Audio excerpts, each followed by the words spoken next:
बंगाल में रुझानों में प्रचंड जीत की ओर भारतीय जनता पार्टी बढ़ती हुई दिखाई दे रही है। तो रुझानों में 175 सीटों से आगे 183 सीटों पर पहुंच चुकी है भारतीय जनता पार्टी। अब अभी ताजा अपडेट जो हुआ है वो आप तक पहुंचा रहे हैं। अब बीजेपी भवानीपुर सीट से ममता बनर्जी अब पीछे हो गई हैं, जो अभी कुछ देर पहले तक आगे चल रही थी। एक बार फिर से भारतीय जनता पार्टी की लीड यहां पर हो रही है और भारतीय जनता पार्टी ने जो 290 सीटों पर आए रुझान है उसमें 183 सीटों पर बढ़त बनाई हुई है और 180 प्लस में अभी इस वक्त भारतीय जनता पार्टी वेस्ट बंगाल में है। लगातार डिटेल्स हम आप तक पहुंचा रहे हैं और आपको बता दें एक और जानकारी जो मिल रही है वो ये कि प्रधानमंत्री नरेंद्र मोदी शाम 6:30 बजे भारतीय जनता पार्टी कार्यालय दिल्ली से संबोधित कर सकते हैं और हर चुनाव के बाद जिस तरह वे कार्यकर्ताओं का उत्साहवर्धन करने के लिए जाते हैं, कुछ ऐसा ही एक बार फिर आज भी देखने को मिल सकता है। भारतीय जनता पार्टी का वेस्ट बंगाल में जो अभी तक रुझान है वो काफ़ी बेहतर नजर आ रहा है, भारतीय जनता पार्टी के लिहाज से सकारात्मक है।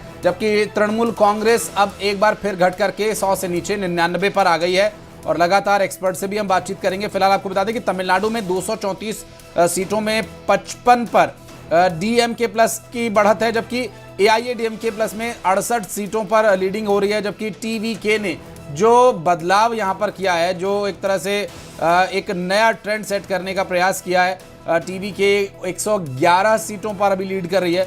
केरलम की बात करें तो एलडीएफ के खाते में 39, यूडीएफ के खाते में 96 और एनडीए को 2 सीटें यहां पर मिलती हुई अभी फिलहाल रुझानों में नजर आ रही है। 140 में से 140 सीटों पर रुझान सामने आ चुके हैं। असम की बात करें तो असम में 126 विधानसभा सीटों के रुझान सामने आ चुके हैं, जिसमें 98 भारतीय जनता पार्टी, कांग्रेस 25, एआईयूडीएफ को 2 और अन्य के खाते में 1 सीट जाती हुई दिखाई दे रही है।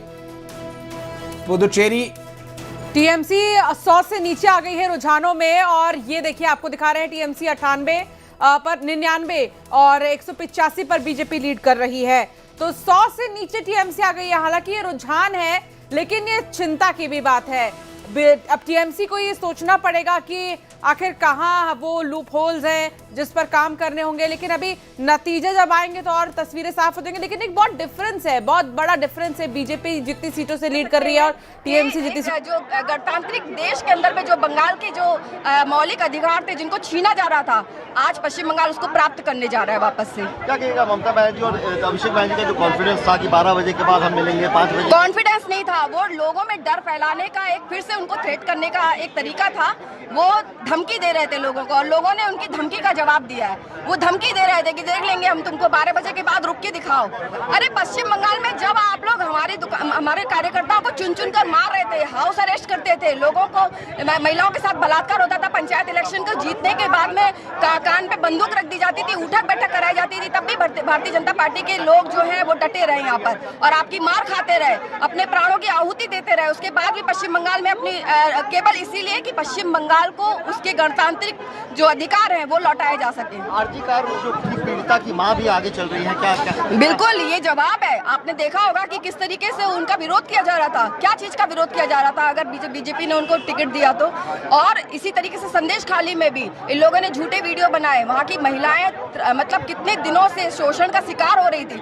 तो बंगाल ने हर कष्ट को मतलब झेला है और आज उसी का जवाब पश्चिम बंगाल की जनता ने भारतीय जनता पार्टी को यहाँ स्थापित करके दिया है। अपना नाम बता दीजिए। मैं प्रवक्ता हूँ प्रदेश की। नाम बता दीजिए। माधवी अग्रवाल। बंगाल से जो है जिन्होंने बढ़ चढ़ कर वोट डाला था पश्चिम बंगाल में। और ये देखिए प्रधानमंत्री की तस्वीर और ये नितिन नवीन की तस्वीर है, लड्डू खिलाते हुए यहाँ पर नजर आ रहे हैं। जितने भी खुशी में डूबे हुए लोग हैं, वाकई में जो रुझान सामने आ रहे हैं उसके बाद जो खुशी और उत्साह, उमंग और सेलिब्रेशन की ये तस्वीरें सामने आ रही है। लड्डू एक दूसरे को खिलाते हुए नजर आ रहे हैं और तस्वीर भी नहीं छोड़ा। प्रधानमंत्री नरेंद्र मोदी की तस्वीर और नितिन नवीन की तस्वीर को लड्डू खिलाते हुए नजर आ रहे हैं। अंशिका, एक बदलाव जो देख रहे हैं आप, एक तरफ जश्न में मिठाई खिलाई जाती है, कोई लड्डू खिला रहा है, कोई जलेबी, और दूसरी तरफ झाल मुड़ी बट रही है। लोगों को आते जाते उनकी तरफ झाल मुड़ी पेश की जा रही है। और ये देखिए ये एक और तस्वीर सामने आ गई है। यहाँ पर देखिए मिठाइयाँ बट रही हैं, यहाँ मुंह मीठा कराया जा रहा है, लेकिन बंगाल में प्रतीकात्मक रूप से झाल मुड़ी खिलाकर ही जश्न मनाया जा रहा है। हालांकि अभी ये रुझान है अंशिका, और जो परिणाम है वो अभी 2 से 3 घंटे अभी और लग सकते हैं और हो सकता है कि उससे भी ज्यादा समय लगे। लेकिन टीएमसी को यहाँ तगड़ा झटका लगा है। बंगाल के रुझानों में भारतीय जनता पार्टी को प्रचंड बहुमत मिल रहा है। टीएमसी एक बार फिर से 100 से जो नीचे चली गई थी फिर से वापस 100 पर आ गई है। Bharatiya Janata party constant 180 plus में बनी हुई है, कभी 185 तो कभी 184। अभी 184 का आंकड़ा भारतीय जनता पार्टी छुए हुए है। और यहाँ सिर्फ वेस्ट बंगाल ही नहीं, तमिलनाडु, केरला, असम और पुदुचेरी, केंद्र शासित प्रदेश पुदुचेरी की भी बात करेंगे, जहां पर 16 सीटों पर भारतीय जनता पार्टी को लीड मिल रही है। और साथ ही अगर बात करें कांग्रेस पार्टी की तो 4 पर कांग्रेस पार्टी है। और जिसमें से अब देखिए मैंडेट भी आने शुरू हो गए हैं। भारतीय जनता पार्टी ने पुदुचेरी में 6 सीटें जीत ली हैं और 1 सीट पर कांग्रेस को भी क्लियर मैंडेट मिल चुका है, वहां पर कांग्रेस पार्टी जीत गई है। तो केरला में भी कुछ कुछ सीटों पर अभी क्लियर मैंडेट आने लगा है। रुझानों से अब परिणामों की तरफ हम बढ़ चले हैं और जैसा कि हमने वादा किया था कि 12 बजे के बाद से ये परिणाम में परिवर्तित होना शुरू हो जाएगा और देखिए कुछ उसी तरह का यहाँ पर परिणाम देखने को मिल रहा है। रुझानों में प्रचंड बहुमत मिलते नजर आ रहा है और देखिए बंगाल में जो महिला फैक्टर है वो बहुत बड़ा फैक्टर रहा है इस बार चुनाव में। जैसे आपको याद होगा कि नीतीश कुमार ने बिहार में शराबबंदी की तो वो चुनाव जीत गए। इस बार उनकी एक डायरेक्ट बेनिफिशियरी स्कीम थी, उसकी वजह से जीत हासिल हुई। ये कुछ तस्वीर भी लगातार हम आपको दिखा रहे हैं जहां बंगाल में अब रसगुल्ला बांटने का सिलसिला जो है शुरू हो चुका है और अब यहाँ लोग तैयार भी हैं।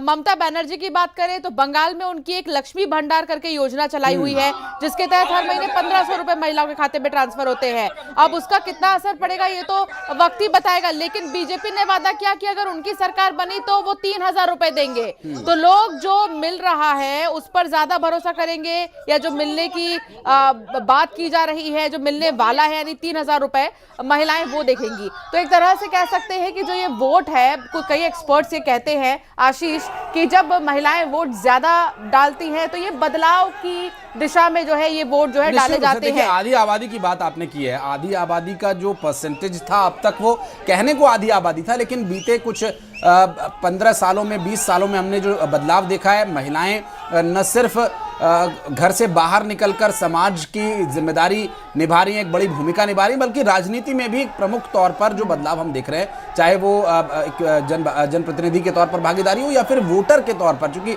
जब घर के कामकाज संभालने के बाद महिलाएं घर से बाहर निकल रही हैं तो वो बाहर की जिम्मेदारी भी उतनी ही बखूबी से निभा रही हैं। और यहाँ पर जो आपने बिहार का जिक्र किया अंशिका, मुझे ध्यान आता है कि जो वुमेन बेनिफिशियरी स्कीम पहले मध्य प्रदेश में शुरू की गई लाडली बहना योजना के नाम से, फिर महाराष्ट्र में वो गई, वहां पर भी भारतीय जनता पार्टी को एक बड़ी बढ़त मिली। तो कुछ उसी तरह का पश्चिम बंगाल में जो लक्ष्मी योजना चल रही थी, ये सिर्फ ये बात नहीं है कि महिलाओं को या माताओं बहनों को उनके हाथ में कुछ रुपए या राशि पहुंचे, उससे आगे भी मैं कुछ रिएक्शंस आ रहे हैं, सुन लेते हैं, उसके बाद आगे बढ़ेंगे।